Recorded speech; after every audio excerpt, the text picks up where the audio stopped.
тоҷикон аз кишвари нисбатан амн ё биҳишти рӯи замин ба кишвари ноамнтарин мекӯчанд.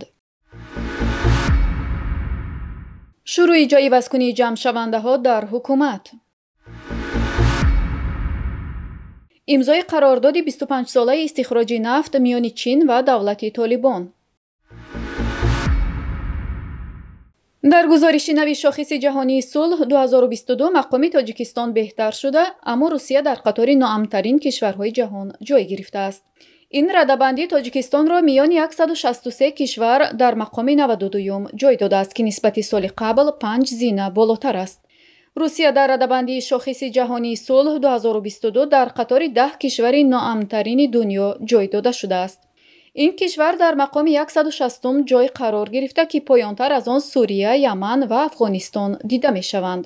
мақоми нисбатан мӯътадили Тоҷикистону ноамнтарин кишвар хонда шудани Русия дар ҳолест, ки дар соли 2022 беш аз 140 000 шаҳрванди Тоҷикистон шаҳрвандии Русияро қабул карданд. ҳазорҳо хонаводаи тоҷик дар соле ки Русия вориди ҷанг бо Украин шудааст, сукунат дар ин кишварро бар сукунат дар ватани худашон тарҷеҳ доданд. тибқи додаҳои вазорати дохилаи Русия, ҳар рӯз беш аз 400 тоҷикистонӣ шаҳрванди Русия мешавад.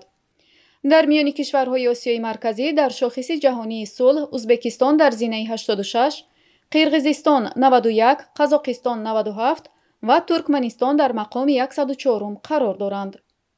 шохиси ҷаҳонии сулҳ аз тарафи пажӯҳишгоҳи иқтисод ва сулҳ таҳия шуда вазъияти амният дар 163 кишвари ҷаҳонро арзёбӣ мекунад. бар асоси ин гузориш, Исландия оромтарин кишвари ҷаҳон муаррифӣ шудааст. дар даҳгонаи амнтарин кишварҳои ҷаҳон Зеландияи Нав, Ирландия, Дания, Австрия, Португалия, Словения, Чехия, Сингапур ва Ҷопон ҷой дода шуданд. муаллифони гузориш гуфтанд, Афғонистон ҳамчунон ноамнтарин кишвари ҷаҳон боқӣ мемонад. 6 соли ахир номи Афғонистон пайҳам дар ин шохис дар мақоми охир қарор дорад. Ширин Амонзода аз вазифаи вазири меҳнат, муҳоҷират ва шуғли аҳолии ҷумҳурии Тоҷикистон барканор шуд.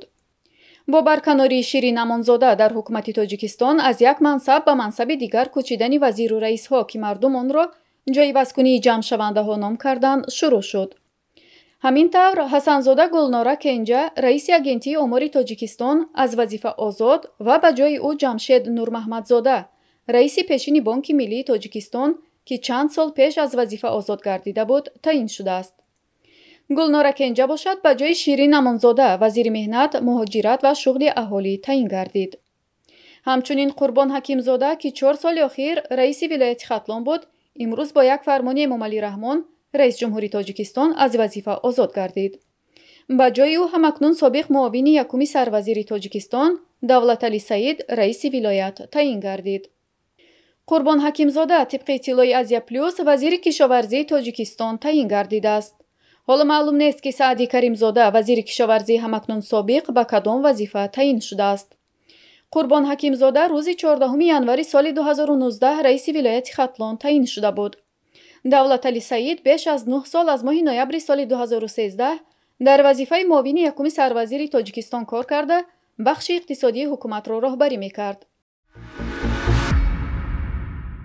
давлати муваққати Толибон ва ширкати чини Спайс қарордоди 25-солаи истихроҷи нафт дар минтақаи Амударё дар шимоли Афғонистонро имзо карданд. ба гузориши расонаҳои Афғонистон, ин тавофуқ миёни мақомоти вазорати маъдан ва нафти давлати муваққати Толибон ва мудирони ширкати Спайси Чин имзо шудааст.